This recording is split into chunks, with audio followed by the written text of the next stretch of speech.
Of course, we know that in the 50 years since that day, growing political divisions and disagreements over core principles have prevented us from truly tackling many of these environmental challenges, including those that have emerged and many that have been exacerbated in the ensuing years. It doesn't have to be that way. Here at the Yale School of Forestry and Environmental Studies, very soon to be the Yale School of the Environment, we're committed to bridging these divides to find real solutions to environmental problems. It's one of the reasons that last year, our school launched the Yale Environmental Dialogue, an ambitious initiative that brings new energy and ideas into these conversations. Since its introduction, YED, as we call it, has hosted a series of discussions featuring some of the world's leading environmental thinkers from across a range of disciplines, sectors, and political perspectives in cities across the US and overseas. We've met in the last year in New York during Climate Week, in Washington, DC, in Atlanta, Georgia, and Tempe, Arizona, and overseas in Italy, Spain, and Denmark, just to name a few of the events. We have many more plans. We also published a book through Yale University Press, A Better Planet, 40 Big Ideas for a Sustainable Future, which included forward-looking ideas by dozens of thought leaders from a range of disciplines, including those you'll hear from today. These ideas included new strategies to incentivize green energy and investment, reimagined models of conservation, experimental models of wastewater reuse, and new communication strategies to bring more people to the table. On this 50th anniversary of Earth Day, we're really glad to have you join us for the Yale Environmental Dialogue conversation, I believe our first virtual conversation. It's not how we wanted to celebrate this occasion, but we're glad that we're able to do it. The COVID-19 crisis serves as a stark reminder of the urgent need for sound science that is understood broadly and collaboration among diverse constituents if we're going to tackle the many challenges we face as a planet, from pandemics to climate change to biodiversity loss. And more than ever, we see that these challenges of public health, the environment, the global economy, and environmental justice are all deeply interconnected. We're excited to host this event, and we bring you 5 experts whose work explores these critical areas and who epitomize a spirit of innovation and collaboration, each from a very different disciplinary perspective. So I'll ask Dan Esty, the professor of environmental law and policy here at the School of Forestry and Environmental Studies and Yale Law School, moderator of the panel, as well as the leader of the Yale Environmental Dialogue, to introduce them. Take it away, Dan. Thank you so much, Indy, and a very special warm welcome to all of you listening in from all over the country and in fact, all over the world. Happy Earth Day to those in the United States. This is, of course, the 50th anniversary of that original April 22nd, 1970 moment when so many people turned to the streets and we really launched the modern environmental movement. To help us think about where we've been over those intervening 50 years and where we still need to go, we do have a distinguished panel, Professor Paul Anastas, Michelle Bell, Tom Lovejoy, and Thomas Rashad Easley. All of the panelists have been asked to give short opening comments to help set up the conversation, and we'll then turn to questions and answers from you in the audience. For those who are interested, you can begin that process in written form using the Q&A function on your Zoom screen. Melanie Quigley will help me identify questions coming. We'll also have an opportunity, and this is the other way to get into the discussion, to have people raise their hand and to be part of the conversation in a more visual way. But let's start with the Q&A function to get questions into the mix. Melanie will help me get those into the conversation, and we'll try to steer them to one or another of our panelists. We'll start today with Paul Anastas. Paul is the professor in chemistry for the environment. He's considered to be the father of green chemistry, as many of you will know. He's not only a professor who's thinking about the edge of how we redo chemistry for the 21st century, but he's also helped launch some companies that are trying to make those ideas happen in practice.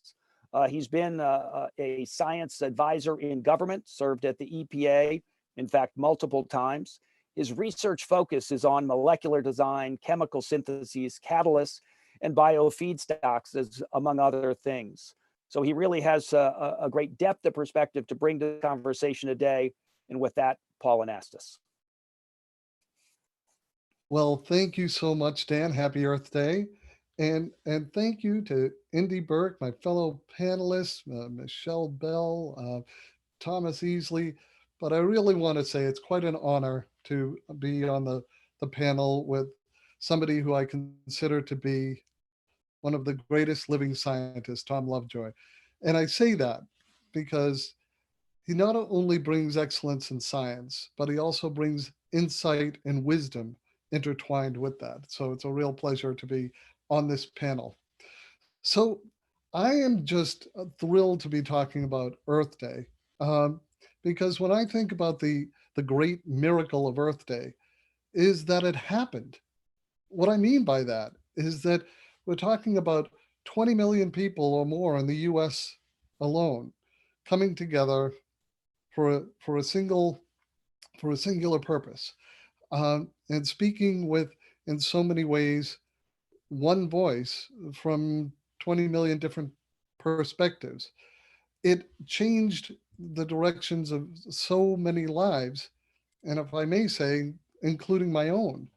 On a brief personal note, I have to say that I spent my first Earth Day writing an essay that was wound up being recognized by President Nixon, and I have a little certificate on my wall to this day. I spent the 20th anniversary of Earth Day as a person fresh out of school in my first job at the Environmental Protection Agency. The 30th anniversary, I was at the White House Office of Science and Technology in the Environment Division, where I first met Tom Lovejoy. And on the 40th anniversary of Earth Day, we were all mourning the collapse of the BP oil rig into the Gulf of Mexico. At the time, I was the chief scientist at the Environmental Protection Agency. So when I look at Earth Day, I often think about the late, great Bill Ruckelshaus. He had this wonderful quote that he said on the 40th anniversary. He said, you know, when I took over at the EPA, the people of Colorado wanted to see the mountains again because the air was so polluted. The people of Los Angeles wanted to see each other again. The problems were just so egregious, so obvious, so not just in your face, but in your lungs, that everybody knew what needed to be done. Everybody knew what actions needed to be taken, and everybody knew what laws had to be passed. That's what we knew. But there's this old saying from Mark Twain, and it's not the things you don't know that get you into trouble. It's the things you know for sure that just ain't so. And so we passed a lot of laws, the Clean Air Act, the Clean Water Act, the Safe Drinking Water Act, and on and on. And those have done just tremendous good. They've made our water purer, our air cleaner, and more breathable, and on and on. So many people have dedicated their lives to these issues. But we have to recognize that the way that we go about these noble goals can also have consequence. In other words, sometimes you can do the right things wrong. What do I mean by that? We knew for sure that you want to have biofuels, but when you pursue biofuels in ways that use corn-based ethanol that competes with food, feed, and land use options, you may have done the right thing, but done it wrong in an unsustainable way. We may all know for sure that you want to disinfect your water, but if you do it with acutely lethal substances like chlorine, you may do the right thing, disinfect your water, but you may be doing it in a way that creates disinfection byproducts and adds all kinds of other issues. Everybody knows for sure you want to capture the power of the sun with photovoltaics, but if you do it with toxic, rare earth, persistent metals like arsenic and such, you might be doing the right thing and doing it the wrong and unsustainable way. Now, were any of these unintended consequences because of evil or malice? Of course not. These were people with great intentions, noble intentions, bringing the best science and technology, but with a lack of systems thinking. If there's one thing that John Muir taught us, it's that when you tug on one thing, you find out it's connected to everything else in the universe. It's all intertwined. That interconnectivity, that systems thinking is absolutely essential if we are going to pursue sustainability and actually achieve the real goals of Earth Day. Now, as you heard, I'm a scientist. I'm a beakers and flask guy. I love to be in the lab. I love data. But while I love data, you simply can't just measure, monitor, review, assess, characterize the problems. That is what we spend, so much time doing, so many hours, so many resources doing. It's often referred to as paralysis by analysis. The only reason to deeply understand a problem is to inform and empower its solution. So, what we need to do is get that understanding to the level that is necessary in order to take action. And the other thing that I think that as much as I do love data, data are not information. Information is not knowledge. Knowledge is not wisdom or insight. What we need to recognize is that while discrete data points are going to really empower so much uh, of our understanding, it's not going to be the same as getting interconnectivity. So what's the end there for? What do we need to do? I'd say that there's a few things that when we look into the future, what's really going to empower us. And I come back to what Einstein said. Problems can't be solved at the same level of awareness that created them. So systems thinking is one of those new levels of awareness. Really understanding things like causal loops, what is interconnected, how our socioeconomic systems are connected to our health systems. We all know that climate change is inextricably linked to our energy to water, water to agriculture, agriculture to health. And yet we see, so many goals that are focused on how do we reduce our carbon footprint by 10% in the next 5 years. We need to understand that interconnectivity and come up with nexus solutions. What do I mean by that? We often talk about things like carbon change as cascading nonlinear problems. It's equally possible to think through and imagine and design cascading nonlinear solutions where discrete actions can have cascading positive consequences as well. When I think of the work of the EPA, I think of how much it is dealing with the trying to deal with problems, and I really believe that a solutions orientation is necessary. Having a regulatory floor is half a strategy. Having innovation, which deals with so many of these issues, whether it's from chemicals or hazardous waste sites, innovation will be critical.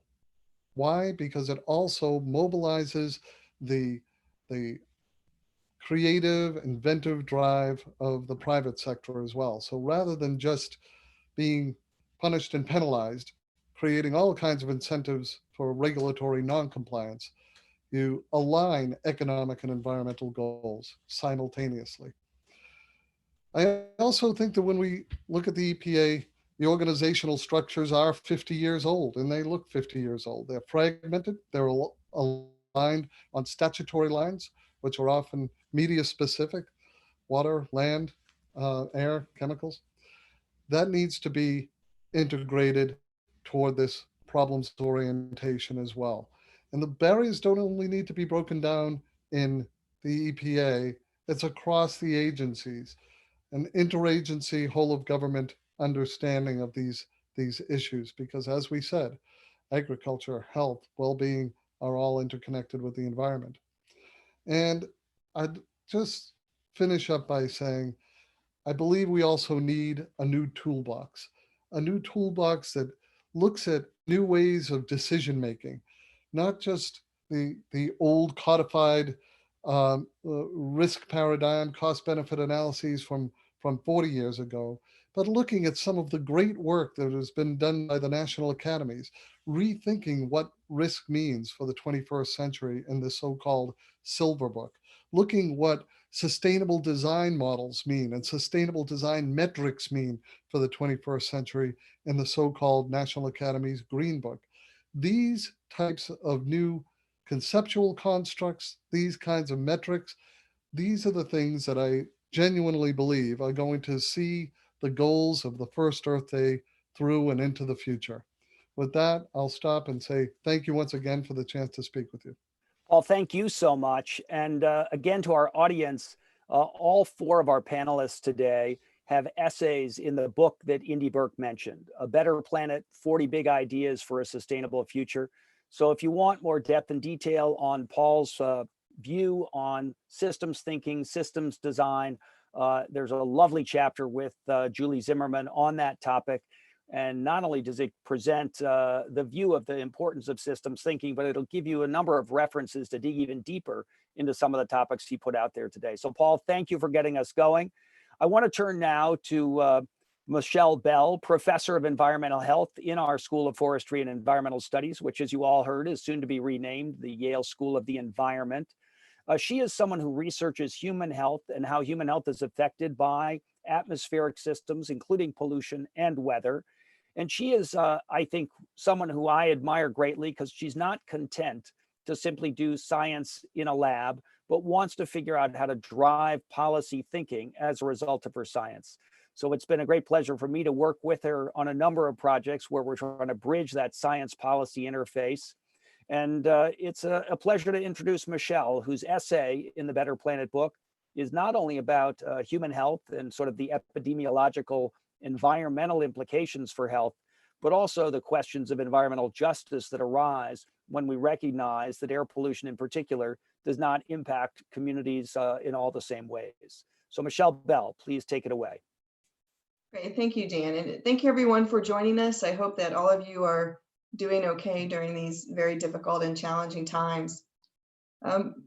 In the past decades, since Earth Day began, we've seen dramatic improvements in many areas of environmental health, such as air pollution in the United States and many different parts of the world. In fact, some people have actually called the Clean Air Act the most cost-effective law in all of United States history due to the enormous health benefits.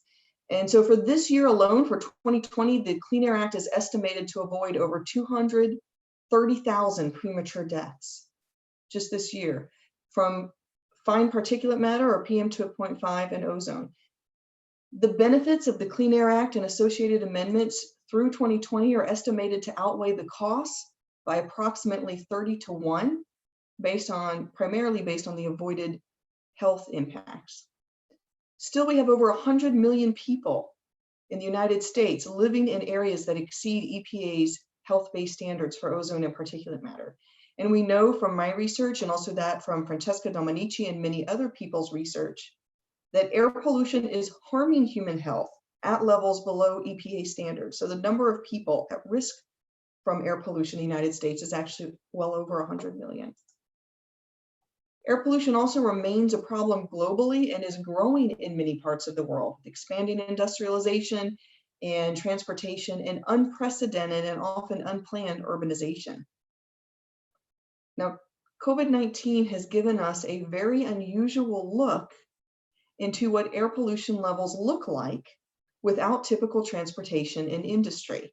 Now, clearly, we do not want a society without a vibrant economy. without social contact, without in-person retail space, and without an active education system, and so on. So I'm in no way suggesting that our current very difficult situation is how we want to achieve emissions reductions. It is not what we want. But perhaps this can give us some insight into what might be possible and can remind us what a clean sky can look like.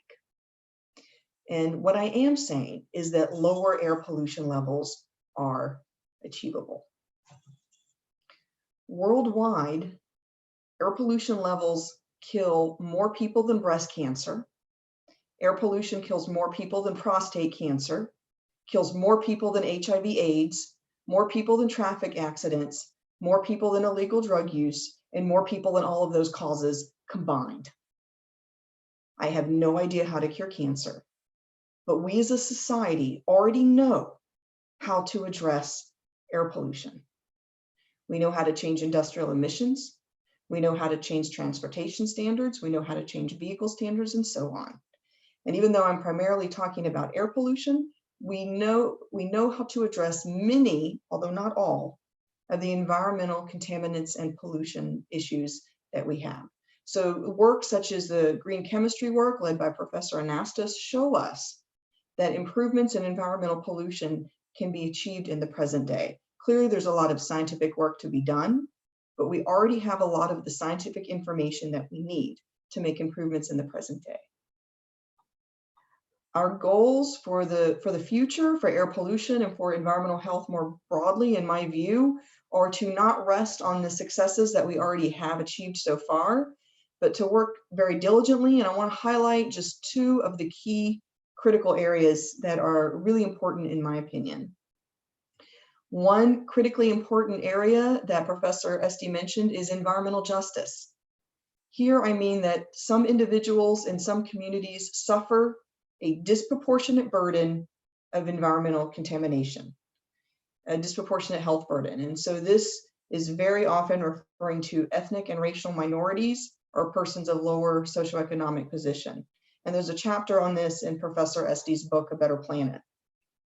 I also should mention that this is a central part of the Yale School of the Environment strategic plan. So just to give you an example of an environmental justice impact, we found that higher levels of air pollution exposure during pregnancy is associated with higher risk of low birth weight for the infant. This was for a study in Connecticut and Massachusetts. Now this risk was in general, but that risk was higher for infants of African American mothers. This is just one example. There are numerous studies over decades from many different researchers showing that the environmental justice risk is real. And the variety of mechanisms through which this could be taking place, from different baseline health status, occupational exposure, historical redlining, social political power, access to health care, overt racism, and so on. Some persons unfairly have higher exposures and higher health risk from environmental pollution than others, and this has to stop. The second area that I wish to highlight is health risk from climate change. What we are seeing in COVID-19 is basically climate change, in some ways, is climate change in rapid speed. What I mean by that is scientists telling us over and over and over, this is going to happen.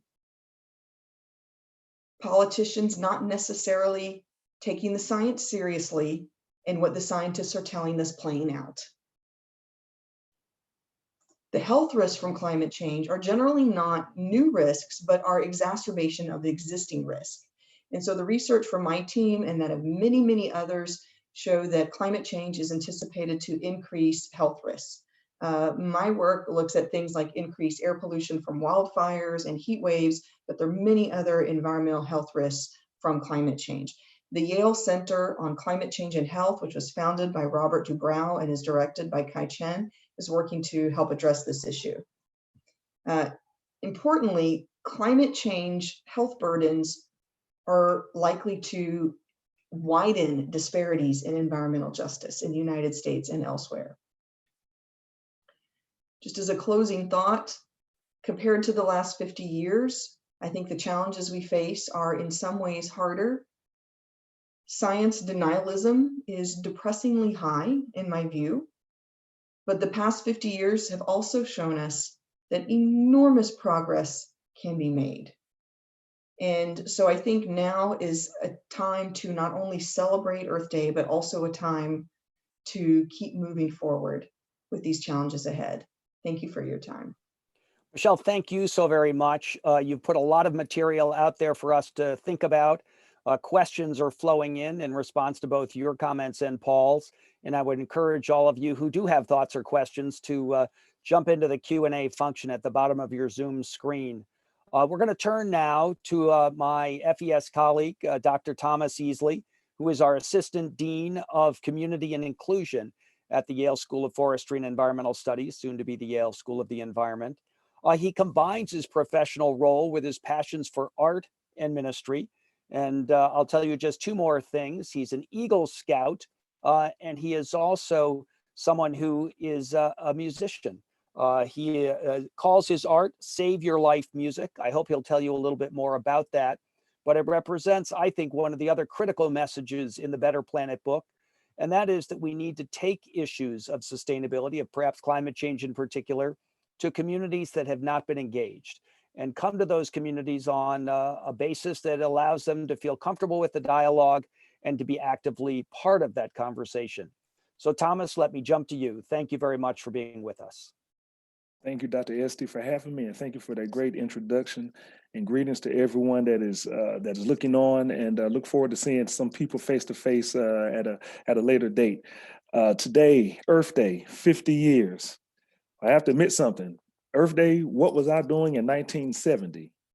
Nothing. I wasn't born. I was not here yet. Okay, I was born in 1978. I've looked at some of the history of Earth Day as well, and I know 20 years later, 1990 is when it went global. So now people around the world are celebrating Earth Day. But I have to admit something to you. It wasn't until 2002 that I had my first involvement with an actual Earth Day event. And I was working in Alabama, as a matter of fact, and I heard about Earth Day, but I didn't really know what is this about? Now, I'll admit something. I did not go, well, this isn't for me or this isn't about me. I just went, well, what is this about? But that's because I am a forester as well. I have a genetics background as well, and now I also have a doctorate in education. So I'm happy to know now more about Earth Day, and I'm also happy to participate. But I'll tell you, what does Earth Day tell me? I'll always like to be positive, but sometimes I like to be true in some ways that can be challenging. Earth Day tells me that we, or a number of us, acknowledge the fact that we can save our planet. And Earth Day also reminds me that there are a lot of people, obviously these great people on the panel that I'm with, and our great dean, that there are people actively working to reverse or rectify these environmental challenges. But at the same time, Earth Day to me also reminds me, and I hope that it reminds us, that there's a lot that we still don't know. There are a lot of changes that still need to be made. And also, we didn't get here by accident. So one of the things that I think is needed is an aggregate of inputs. It's an aggregate of information. And I talk mostly about communication in my chapter in the book. But first thing I want to say, we definitely need to hear from scientists, because they understand what's going on and have ideas about how to reduce air pollution, water pollution, and a host of other issues that we're facing in the world. And I also believe that we need to listen to our government, because they, help to manage all of these issues that are interpersonal and, of course, global, and so on and so forth. But however, there's a constant saying that I always hear, and is, what about the people that are adversely affected by climate change? What about them? And my question would be to people who ask that question in particular, I would like to ask you a question. Tell me where you live. Do you live where that's happening? And then I like to say, then if you don't live there where it's happening, then how are you impacted by it? And then if you're not impacted by it, then why does it matter to you that it's impacting other people? And to me, that's where the rubber meets the road, as they say. You know, I want to know, like, how are you actually affected? Not just how are you contributing, and how are you teaching or uncovering different information, but I like to know, like, how is this actually impacting you? Because if it's not impacting you the way that it's impacting other people, then what that tells me is we need other people to tell us something. We need other people to be a part of this conversation. We need other people to let us know how they are being impacted. Now, the next question would be, well, then how do we talk about this? Now, I love talking about trees. I love talking about forests. I love talking about the environment. But when I go home to Alabama or when I'm spending time with friends, it's a different conversation because some of what I'm saying, they don't even understand. And it's not because they're ignorant, or dumb, but it's probably because of the way that I'm talking about it. If I was in a space with some friends and I started talking about air quality, they may look at me and go, air and quality, man, what are you talking about? But if I start talking about asthma, okay, and the bad effects of what's going on in climate change and other environmental challenges, they'll probably get that. They're like, oh, okay, got it. Okay, that makes sense because either I'm struggling with it or my child is struggling with it or I had a relative that is struggling with it. So I want to actually read something because I love the book that I'm in, and of course this book. But I want to read something from American Forest. It's going to be quick. It's an article written by Jad Daly where they were talking about the beginning of the American Forestry Association, and I just want to read just an excerpt. It says, in our early days, the challenges were mostly created by people who did not know how to manage forests responsibly, and others who did not have the skills to properly govern our national forest. As a result, the tragedy of the commons played out in many of our country's forests. And so I completely agree with that. So I just have a couple of questions that I would invite all of us to, think about. The question I have is, how is what we did in the early days different than what we're doing now? One of the things I would say is we have more information. We have more people working on these issues. We have more people who care about these issues and who are contributing to not only the information, but people who are also checking their own complicitness. Like they're looking at themselves going, how am I contributing to this problem and what can I do to help rectify it? But then the next question that I would ask is, how is what we did in the early days similar to what's going on today? Because in the early days, there were communities of people that were left out. In the early days, there was a lot of information that was not shared. In the early days, there were some individuals who were able to enact various ways of living on a planet, and there were others who couldn't afford to do it.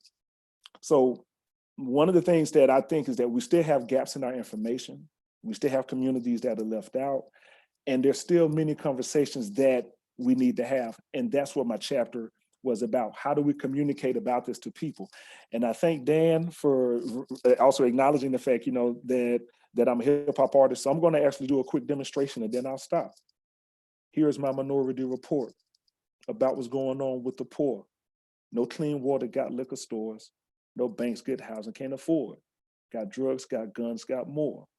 Dope boys, no books, gym floors. Dead pool, can't swim, lead in my pores. Contaminated, mentally challenged, I'm sore. Getting scholarships, but my body earns scores. I want to use my mind and explore. But cricket scared cops stand at my door. Say I resemble this dude that shot 4. I don't own a gun, but I am at war. Praying about who coming after the 44th. President evidence there won't be no more. Black folk for a while not expecting support. Because I don't have time to run through every line, this is what I'll say. The whole point of that verse that I just read is, I say, here's my minority report. I'm talking about a community of people. And then I talked about having no banks and poor housing. What I'm saying is that people are subjected to conditions that they themselves did not put themselves in, but they may be now contributing to. And so they don't know. And then by the time we get to the end, I talk about politics some, and I won't get into that here, but I just talk about how all of these things are impacting these individuals. And this is one example of how people may communicate how it is impacting them. So I just ask everyone to continue to celebrate Earth Day, to continue to look at ourselves and see how we can contribute to rectifying a lot of the issues that we have created, but to remember that we have to be able to talk about it in many different ways and listen to each other. Thank you. Thomas, thank you so much. You are a hard act to follow, and thank you for that. I appreciate your giving us the push you just did. Our final speaker, by the way, those who are interested, we will be turning to a brief conversation among the panelists and to your questions and answers. So this is the time to jump in either in the Q&A function with a written question or raise your hand, and that signals that you'd like to ask your question live to the audience. We'll be taking questions in both those formats. But first we have our final panelist, who's a great friend of the school at Yale, graduate of Yale University, Tom Lovejoy. He's been working in the Amazon since 1965. I don't want you to do the math on just how long that is, but he is known for having studied the Amazon over a long period of time. His landscape ecology experiments have been looking at forest fragmentation. He now has an exhaustive time series over many, not just years, but decades. He's worked again, as Michelle Bell has, and as Paul Anastas has, at the science policy interface. He is a real natural scientist of the first order, but he's also spent time at the World Wildlife Fund, the Smithsonian Institution. He's currently a professor of environmental science and policy at George Mason University. And at George Mason, he also runs the Institute for Sustainable Earth. Tom Lovejoy.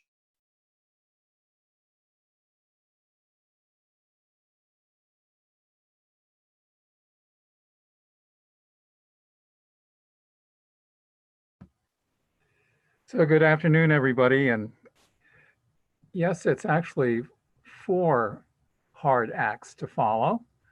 My friends, the 4 Yale professors. And it's actually, I mean, here it is, it's the 50th anniversary of Earth Day. And I was actually at the first Earth Day in my essentially last year in graduate school at Yale. Celebrations down on the green. Herb Borman was there. And it did seem a lot simpler than it is today. On the side, I was working with Roger Tory Peterson's wife, Barbara, doing censuses of osprey nests, which were failing because of the use of DDT and other chlorinated hydrocarbons. And that eventually was solved, and DDT production was ended, and the ecosystems cleaned up, and a whole bunch of species, including our national bird, the bald eagle, rebounded in populations. So it may have been simple, but there were mysterious things like that that people took on and actually solved. Today, of course, it's a bigger, more complicated world. As I like to say, there are 3 times as many people alive in the world as when I was born. And in a way, you can characterize the environmental challenge by saying that for each individual added to the human population, they deserve a certain amount of well-being and dignity and environmental quality. And it's a complicated topic because no organism exists without affecting its environment. So the issue is not, whether you affect the environment or not. It's how and in which ways. So it's inherently very complex, and they're very important social issues that are woven through it, which haven't been referred to. But I look at what the current trajectories are with climate change, biodiversity loss, and the rest as essentially the greatest environmental injustice issue of all time. So it really is a question of what kind of planet do we want to leave to future generations?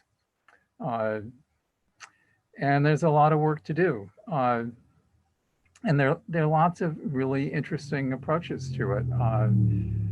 I was talking to our new ambassador in Brasilia this afternoon, and he's really interested in how market solutions could play into some of the problems they're trying to help Brazil with. And I was able to tell him about the Clean Air Act of 1990 and the way it created sulfur markets based on a project that Tim Wirth and John Hines commissioned called Project 88. And the initial projected cost of removing a ton of sulfur turned out to be 20 times higher than what the markets were able to reduce it to.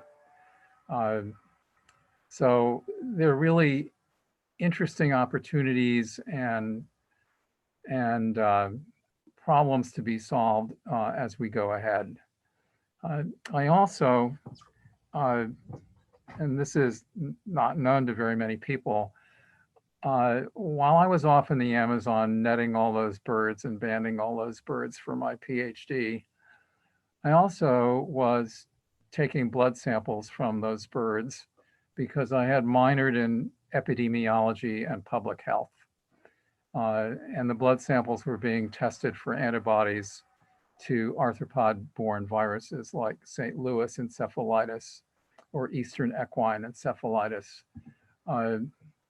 And so bringing that forward to our current challenge, which has me sequestered at home like most of us, that was just something that was close to inevitable. It was just waiting to happen. There are 2 to 4 new viruses discovered every year. And the more we intrude upon nature in very sort of brusque ways, the more likely we are to get one of those spilling over into some future pandemic.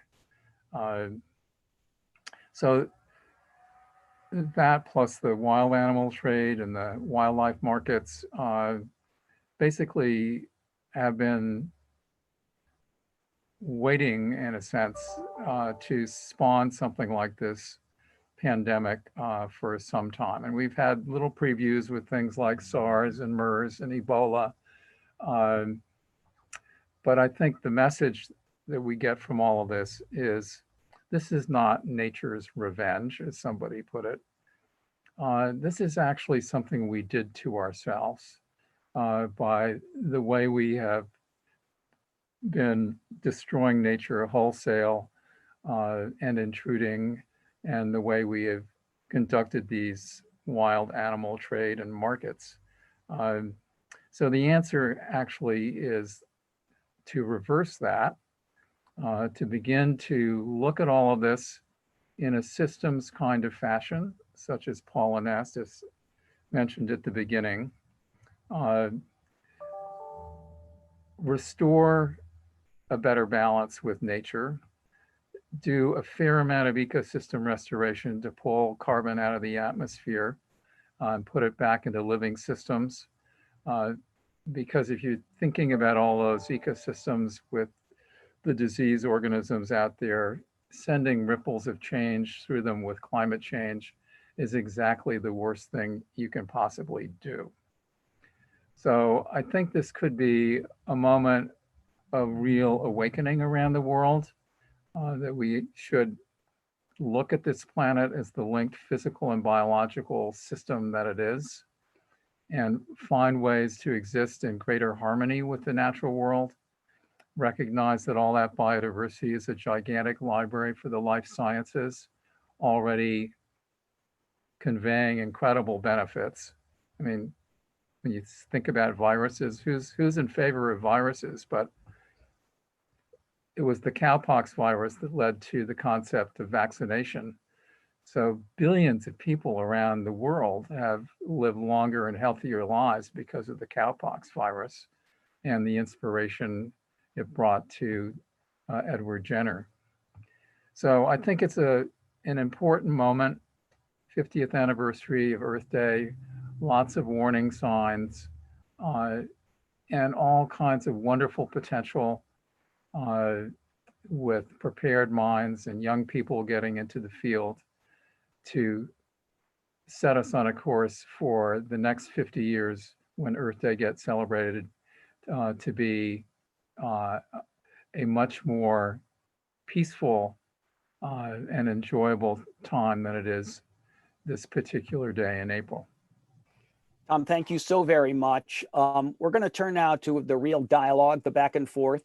So this is the moment either to register a question through the Q&A function in written form or raise your hand, and Melanie Quigley will be teeing up people to actually open the microphone and come in and talk. Do any of our panelists have a thought or comment that they want to offer in response to what others have said?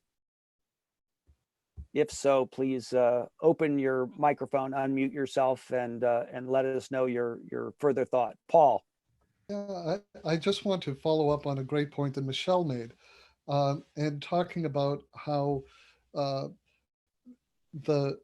benefits of the Clean Act have so greatly outweighed any cost. There's this historical mythology that an environmental protection, I like to say environmental prosperity, is going to be a cost, and a lot of that has to do with the way that we've gone about it and framed it. But what we see is not only are things like the Clean Air Act, but so many of these new approaches, they're aligning environmental and health benefits with economic benefits. There is no reason that they necessarily inherently have to be in opposition, and to ensure that they can be mutually beneficial, that's just a matter of design, thoughtful systems design. Paul, thank you. Thomas, please jump in.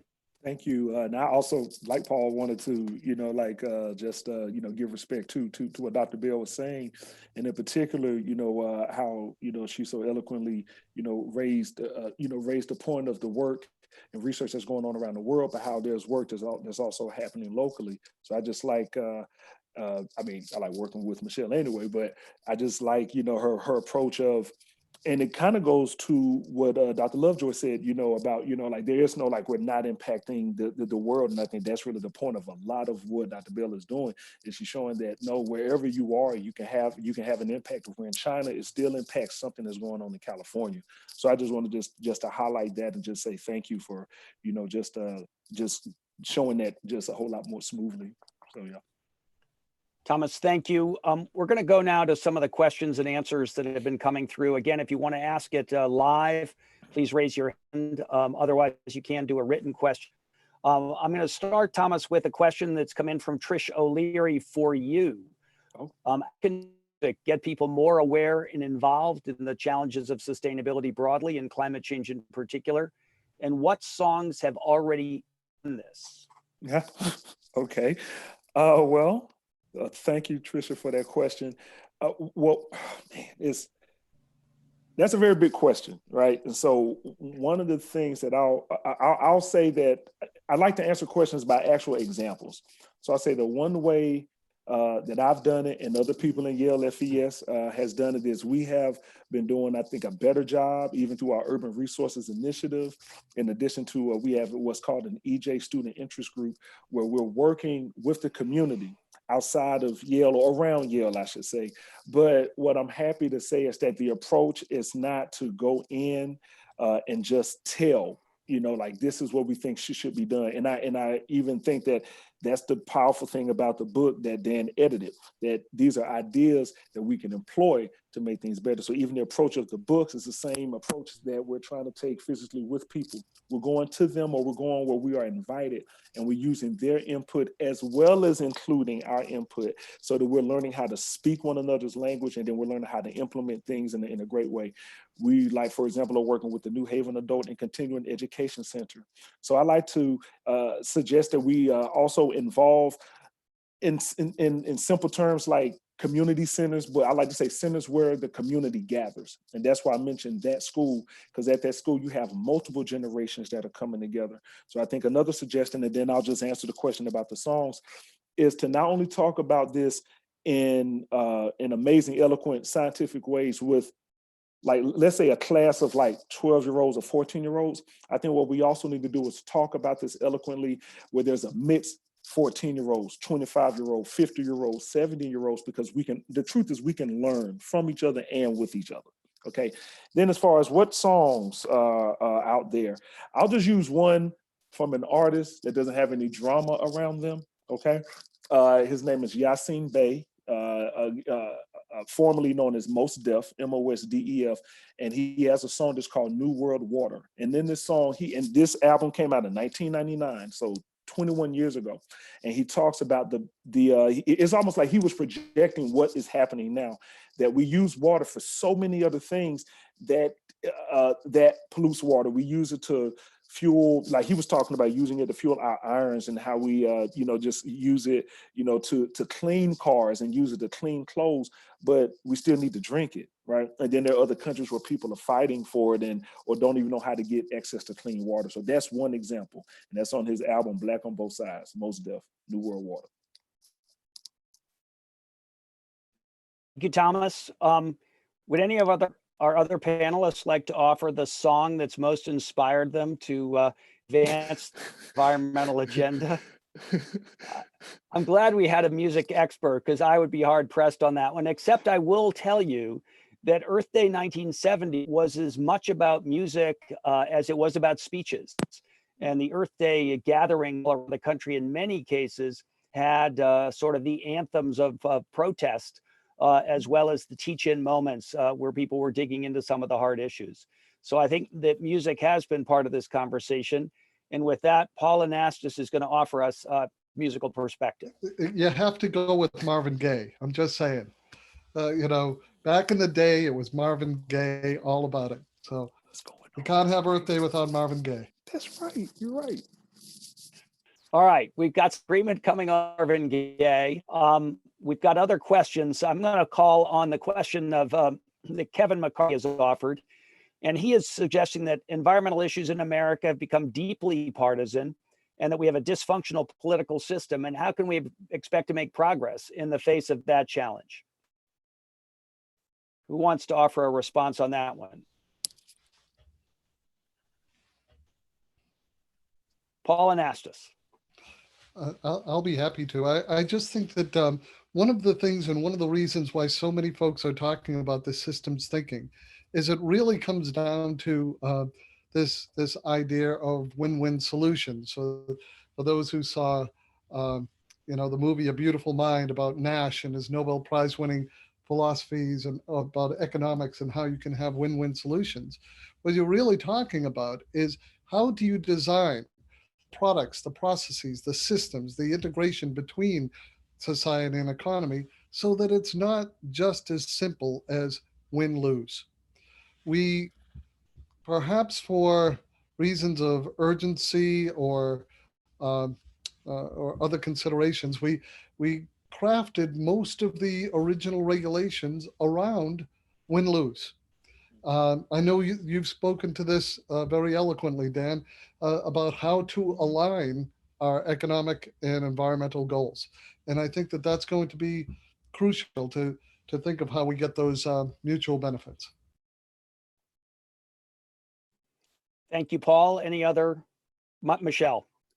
Yeah, so I'm not going to disagree with Paul because that's always a bad idea. So I think that the win-win issue is always great, and I'll give an example of a win-win situation, which is the co-impact, sometimes called co-benefits of climate change, where a lot of policies that are designed to lower greenhouse gas emissions can improve air quality in the short term. So think about changes in transportation policies that lower greenhouse gas emissions, but also simultaneously are going to improve levels of ozone and particulate matter over the next 5-10 years. And so even if we don't even think about climate change over the next 5 to 10 years, we're going to have improvements in human health and so on. So that's a kind of a win-win policy. And historically, these policies have been analyzed separately by decision makers. So that's a win-win. I will add an additional layer, however, relating to the questioner's original point, is that due to the political divide that we currently have in this country, even if we had the most glorious win-win solution, if political party A brings this glorious win-win solution, political party B may oppose it just on principle. So that is part of our problem. I think, you know, this is not an environmental issue. This goes deeper than environmental issues. This could relate to education policy and so on. So I don't have a great solution for this. I just want to bring up the fact that this goes beyond environmental issues. I do think it relates to an issue I alluded to earlier of science denialism, and I'll broaden that to access to information, access to correct information, accurate news reporting, where people get their news, how many sources they get it from, is it information, so that, you know, do people understand, to go back to this win-win of Paul's, do people understand that it is a win-win situation so they can make an informed decision? And I'll say that as a scientist, I view my role not to tell policymakers what they should do, but to give them the scientific information so they can make an informed decision. But I think that, you know, science education and just more broadly, helping people get information is something that we have a huge problem with in this country. And if COVID-19 has taught me anything, is the degree to which people, our public, do not understand science, do not understand expertise, do not understand the difference between an infectious disease expert and a random person on Instagram. And so I think that until these issues of what does expertise mean, what does science mean, and so on are somewhat resolved or better understood, we're going to have a lack of appreciation for those wonderful win-win situations that Paul refers to, which really, as he mentions, really do exist in many cases. Thank you, Michelle. Other thoughts on the challenge in bringing together a political path forward? We've got a related question here, by the way, from Thomas Dunn. Is the Clean Air Act the best act we have to address climate change, or could have, or do we need a different political framework to take on the climate change challenge? Anyone want to pick that one up? I see all my panelists lean back. That's a bad sign. So I'll answer quickly by saying, Thomas, please. Oh, no, I was going to ask you, could you just repeat the question real quick, please? The question is really about what the existing Clean Air Act is the best legal framework for responding to climate change, or whether we need another legal framework, another legal basis. And I'm tempted to say, and this is an academic's cop-out, that of course be a better basis, which would be to have a law specifically focused on greenhouse gas emissions, thinking comprehensively, systematically about that as an issue, pulling in all of the pieces in a system design kind of way. But we, at least in the current moment, don't have a political situation that allows that kind of broad-based, comprehensive, thoughtful response to be crafted. So in the world that we live in, and this is again the academic's cop-out, I think it's fair to say we have to lean back on what's known as the theory of the second best, and that's to acknowledge we aren't going to get the ideal, and then we have to use the existing legal framework we can. I think the Obama administration tried to do that with the Clean Power Plan that was put forward. I would also tell you that in the environmental law world, there's a lot of focus now on Clean Air Act Section 115. Never been used, but it is a mechanism designed for international air pollution problems. And it may in fact provide a foundation for action going forward. So I urge all of you to Google Clean Air Action 115 so you can begin to get a picture of what that might look like. A great book is coming later this year on that topic from a team of environmental lawyers. And you'll see this emerging as perhaps the next best approach beyond the existing strategies that have been tried. All right, other questions that we're going to go forward with off the written list, unless we get hands raised, which I don't see yet any such questions. But Grant Lowe is asking the question, how do we get sustainability out to a more widespread audience? Does anyone want to answer that? Yeah, I'll try. Oh, Thomas. please, Thomas. Yeah.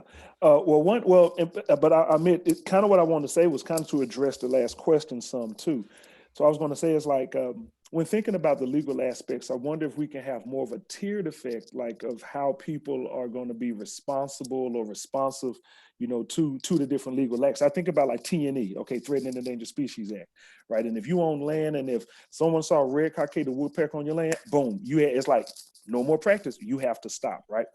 Well, then what does that incentivize for people? That incentivizes them to look out for the birds, or does it incentivize them to not tell you about the birds? You see, so that's the reason why I say I think that we may need like multiple approaches, because if we want to save something, right, then we have to get people on the side of that, right? You know, so it can't just be, which I think that this is what Michelle was saying, it can't like the win-win, it can't just be like a one size fits all. It can't be that. It has to be multiple. So now going to the question about messaging, I was going to say it's about messaging. Okay, when we talk about sustainability, I think that we have to have multiple ways of communicating what sustainability is to people, whether we're talking, it's not just about race. I'm not going there about race and age, but I am going there about people's different exposures and different understandings of what it actually is. If people do not value something, they will not get behind it. Okay, and so I think that one of the things that we have to do is, while we're talking about sustainability, which I value, I think that we need to learn how to speak to people's values. You know, like, I mean, actually speak to what they value. How does sustainability help them with this thing that they value? Maybe that's the way to approach people, instead of just making it all about science and the world. Look, if you're like the way that I was when I was growing up, okay, in North Birmingham, Alabama, I don't know what's going on in the rest of the world. Okay, and so in order for me to care about that, someone has to be able to actually reach me and bring me into that discussion. So that means that you have to think about how you're saying it to me. Okay, and also when. And the other thing is who is saying it. But I know that may be somewhat of an oversimplification, but I always bring it into messaging and speaking people's values, or as I like to say, speak their language. Thomas, thank you so much. And thank you for your essay in the Better book, Hip Hop Sustainability, which really does give greater detail about what you just laid out. We do have a question now from Julia Lefebvre. Let's open Julia's microphone. Okay, hi, can you hear me? Can hear you just fine, thank you. Good, so good evening from Paris. I'm calling from the other part of the world that you just referred to. And I've listened with great interest. I've been spending the whole day doing podcasts and so on about the 50th anniversary of Earth Day. And I still remember that poster, which said the Pogo, the cartoon character who said, we've met the enemy and he is us. And it's still the case. So I think many people think of the French and the Italians and the Spanish as these kind of unruly Latino populations. Streets are full, bars are full, etc. I live in the middle of Paris. It's totally quiet here. And it's the same with my friends in Madrid or Rome. So we are actually capable of acting intelligently, rapidly, and with energy to obey orders when we understand that something could be very dangerous for us if we go out there, or if we go out too much without a mask. How can we get that message? It's equally dangerous for, you've all said it, the health of the planet and the health of all of its inhabitants, to continue to do these thoughtless incursions into nature, to continue to grow climate change. How can we get those messages out? What is the Yale School of the Environment going to do about that? So that we are capable of understanding, so that people do understand and act. Paul. Well, I will just say, Julia, it's great to hear your voice, and it's a great question. One of the things that I'd say that the school is doing is it has implemented a new course that every student takes now, called Perspectives, and it really does introduce them to this kind of systems thinking and the perspectives of science, economics, technology, communications, religion, because recognizing that all of these different types of perspectives are necessary for problem solutions, right? So that's one tangible thing. But I think your question is of course even bigger, which is when we take a look at, I remember during the BP oil spill, one of the things that happened is immediately, because it was a crisis, all different um, branches were brought together, different branches of government, all different disciplines. So you had the biologists, the engineers, together with the lawyers, together with communications people and policy folks, et cetera, all hunkered down in an emergency operations center. Why? Because that's what we do in a crisis. We take all of the fragmented structures, we break down all the walls, and we create these emergency responses. The question becomes, what happens when the crisis is happening in slow motion? What we're seeing with climate change, what we're seeing with biodiversity loss, what we're seeing across water, and all of these different issues that we're talking about, is that this crisis is happening in slow motion. But yet, to deal with a crisis, you still need to have all of those different disciplines, all of those different perspectives to look across the system if you're going to do more than treat the symptoms. If you're really going to deal with the underlying issues, that's what will be necessary, as I'm sure you know. Michelle. Yeah, and I didn't know, Thomas, if you wanted to jump in. I don't want to speak over you. Were you trying to jump in? Nope. No, you were not. Okay, just wanted to make sure I wasn't speaking over you. Okay. So I wanted to make a couple of points. So I agree with everything that Paul just said. I think that in addition to having the right science and the right disciplines, I think that there is a great need for better science communication. As scientists, we are often not trained to communicate our information to the public or even to people in other scientific disciplines. It's a huge problem, and I have been pushing and advocating for a long time that we all get better trained on this. In my team, I call it the intelligent grandma test. So can you explain this work to my you could think of my actual very intelligent grandma who, does not have a scientific background, but is smart and is listening. All right. And if you can't, then you don't know how to communicate your work to the general public. So it's like what Dr. Easley was talking about. Like, are you explaining this? Can you make her care about it? So like we talk about this in my team all the time, the intelligent grandma test. And there's a lot of reason this is important. And I also want to highlight the work of Dr. Tony Lazarowitz at Yale School of the Environment, who works on climate change. And his research is really important. He's looking at what people believe about climate change science. And it's really fascinating because it's not what people might expect. It's not what I expected. I expected when I first started looking at Tony's work that, maybe this shows my own naivete, that, the more educated you were, the more you would understand and believe climate change science. It's not true. And so he's looking at who believes what and why do they believe what? And some of his early work talked about 6 different Americas. So understanding why different people believe different scientific information can really get at some of what you're getting at, Julia, about how do we get this information out to people? It's not just getting it out, right? We have to help people understand and have it be bi-directional communication. And this is one of the things that Thomas has been helping me with. It's not just me getting information out, it's listening to people. It's not my job to tell people, right? It's my job to listen to what people want to hear and have a conversation, right? Something else I just want to mention is that, which relates to scientific denialism, and just to give an example of the anti-vaxxer movement. The anti-vaccine movement is, and I'm familiar with this in the United States, where people do not want to give vaccines to their children. We'll see what happens with COVID-19, right? It's a different population than climate denialism to some extent, because it's often wealthier, more likely to be wealthier, more likely to be white, more likely to be educated populations. And studies have shown that when you put these people in a room and have them talk to experts and give them scientific information, they come out of that even more stringent against vaccines.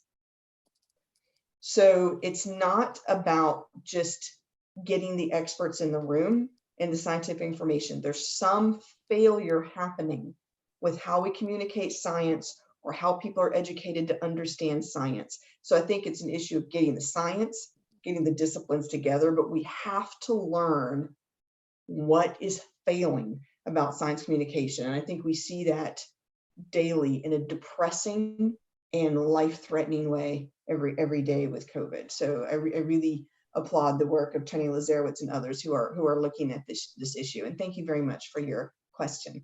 I think Thomas, now you're jumping in.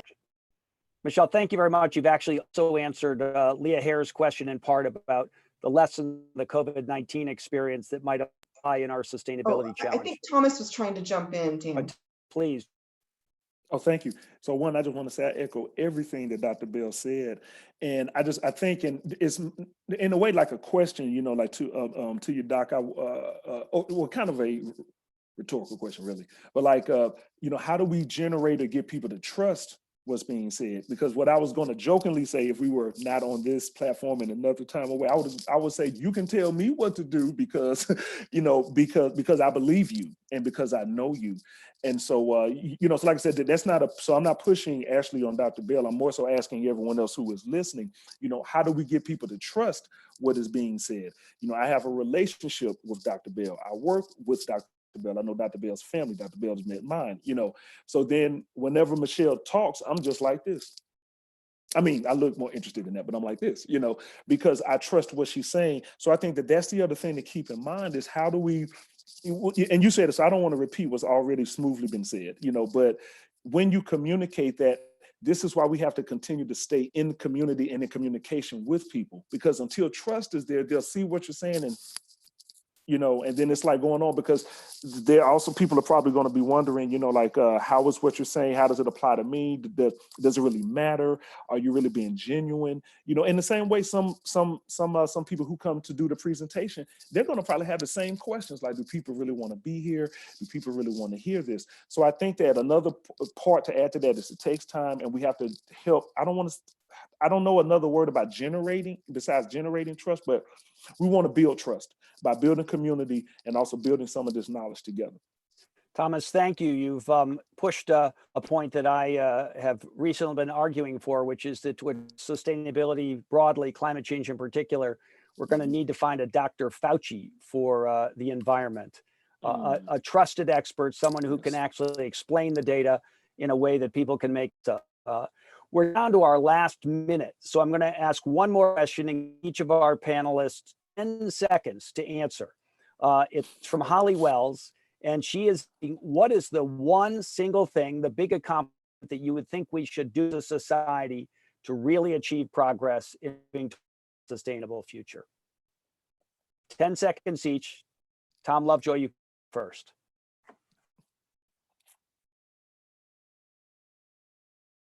We'll have to unmute you though. Yeah. So I just want to continue the thread on communication by saying it's not only listening to the other party, it's also listening to your own language. And social organisms tend to get an internal language, and that makes it very hard to communicate outside the social group. So spend a lot of time thinking about how you choose your words. Fantastic. Be able to communicate with those outside of the environmental world and get to that broader audience. Paul Anastas. I'll have to agree. The power of story, the ability to translate all of the scientific insights, all of these interconnections into a story that's compelling, that speaks to people where they are, that speaks to their values. Nothing's going to be more important than that. Thank you very much, Thomas. I say demonstrate what we want people to do, which is to be able to check themselves, maintain perspective while working with other people. And I think that just as it works in diversity, I think it will work with climate change, and we can get people to not just do this number, but to really look within, going along with what Dr. Lovejoy just said, checking your language and your actions. Michelle Bell. I'll just say I echo what all my co-panelists have said. Thank you. So with that, I'm afraid we've come to the end of our scheduled time. Thank you all for being part of this conversation. Special apologies to the dozens of you that had put in very thoughtful questions that we were not able to get to. Having heard from our dean, this is a commitment to a dialogue that Yale takes seriously, the environment school takes very seriously. I hope there will be opportunity to get some of those issues that you all have put forward today, not answered, at least not answered in the webinar format. So thank you all for signing in. We continue to have an interest in these, and we at Yale will be pushing forward this conversation in a number of formats in the months ahead. Thank you one and all, and a special thanks to our panelists, Paul, Michelle, Tom, and Thomas. Really a great joy to have you lead us through this conversation. And I guess we'll do a virtual clap for all of the participants, thanking you for being with us. And again, on to the next part of the dialogue. Looking forward to it very much. Thank you all.